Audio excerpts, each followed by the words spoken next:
You need people like me so you can point your fucking Allahu Akbar. and say that's the bad. MashaAllah. I be that.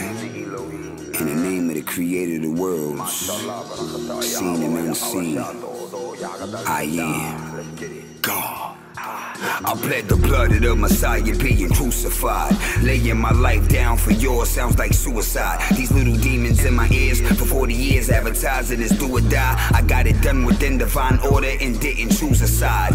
The side chose me. The word. Live in NYC. Good evening. My name is Ryan, and this is an Everything Timeless interview on Live in NYC. And this evening, on February 25th, 2023, we have the creative great mind, formerly known as Fox 5, now evolved into the Almighty God Flow. Shalom, ladies and gentlemen. Happy Sabbath day. I'm here. What's up, Ryan? Yo, chillin'. How's your day going today? My day is magnificent. Happy Sabbath day to all those who observe the Sabbath. Shalom. Thank you for giving me the opportunity to bring up your story and bring a little light to your story. You know, truth. Can you just tell me, like, first off, what inspired you, like, to become an artist? What inspired me to share art? I would like to say my experience with pain. Before I knew what pain was, I had to find a way to embrace it, experience it, and then convey it to those who can't relate to my story until they hear it. So what inspired me to be an artist was pain.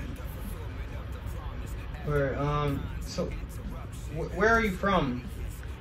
Originally, I'm from the sack of my earth guardian, and then delivered into the womb of my mom's, my first home, and then I was born and delivered in Lincoln Hospital and brought home to the South Bronx, which is the home of hip-hop. So I'm from hip-hop, you heard? Word, how old were you when you discovered you weren't shy? In the very beginning, when I was with the creator of the world, you know, he didn't give me these talents to be timid. I wasn't given the things of the Most High to be scared to show it to the world. So I would say the age of 7.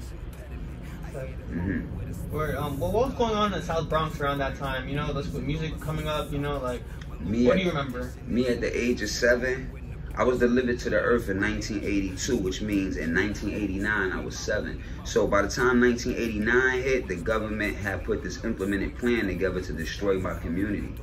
So the pain that I felt was the pain of my ancestors, and they bestowed upon me the gifts to speak for all the slain martyrs. Ghettos worldwide.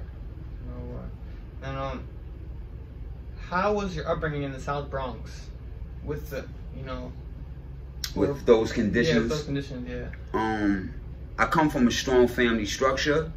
My family structure was weakened by the choices that were made as far as survival to the conditions that, you know, we were delivered into. So my grandfather, shout out to him, my grandmother, my aunts, my uncles, but first and foremost, God and my mother. You know, they make sure that I was prepared to be self-sufficient in this world where I was born alone, and clearly I gotta die alone. Word, what were some things that you learned in your youth that just like helped prepare you for your career path and your choices in life? To fear no man on earth, for we are all one image of the one God that gave us all a chance to live. So once I got to that conclusion, I'm only interacting with A-alikes that B-alike that have the ability to see alike. Word, what was some of the wordplay that you just started off using and then was natural for you? Skittles. So I used to rap about candies and annihilators and Snickers and shit like that. I started rapping when I was 6, 7 years old. So everything was about, you know, recess and candies and firecrackers and things of that nature. So I got my lyrical ability from my experiences as a kid, remembering the things I did that brought forth fun, love, and happiness. Yeah. Word, who would you say raised you? I come from the era of the 80s where they used to say it takes a village to raise a child. So everybody in my community participated in my upbringing. No man on earth is my enemy, for every man was designed to be a teacher. So everybody participated. Community. Yeah. Community. What were your influences? Like some of them, man. As far as hip hop? Yeah, hip hop, yeah. Well, all right. So before hip hop, my first influence was basketball. I grew up playing sports, and then martial arts, and then martial arts turned into, like I said, my lyrical ability to. I'm an only child. I don't have brothers or sisters, so there's nobody who can speak for me or defend for me. So the lack thereof is what increased my ability to be more of myself. And once I realized myself, I was willing to share myself with the world. With a smile on my face, ladies and gentlemen. Who would you say is your target audience? My target audience would be individuals such as yourself. People who take the time out to be selfless and incorporate others. So my target audience are those who don't mind seeing others shine in their glory. Yeah, not the haters, only the lovers. But I appreciate the haters though.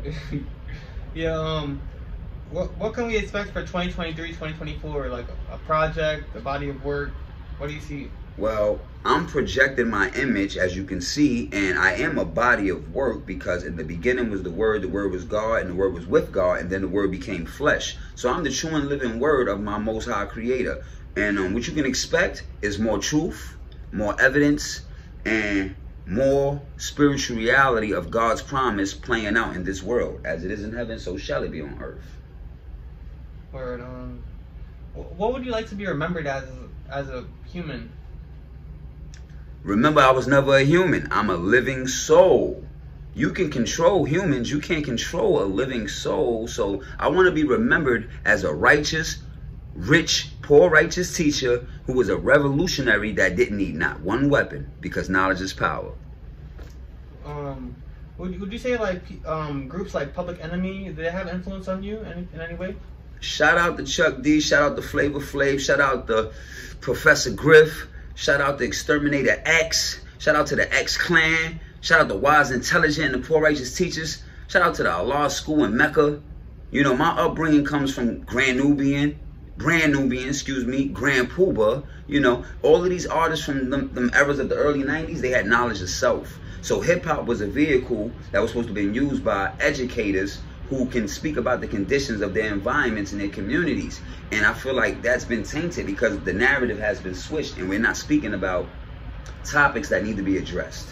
So shout out to all the poor righteous teachers before me. Word. Thank you for your time, man. I appreciate it. Thank you, Ryan, man. You travel with light and love, and much success to you. Live in NYC, Everything Timeless TV. I'm your Elohim, Almighty God Flow.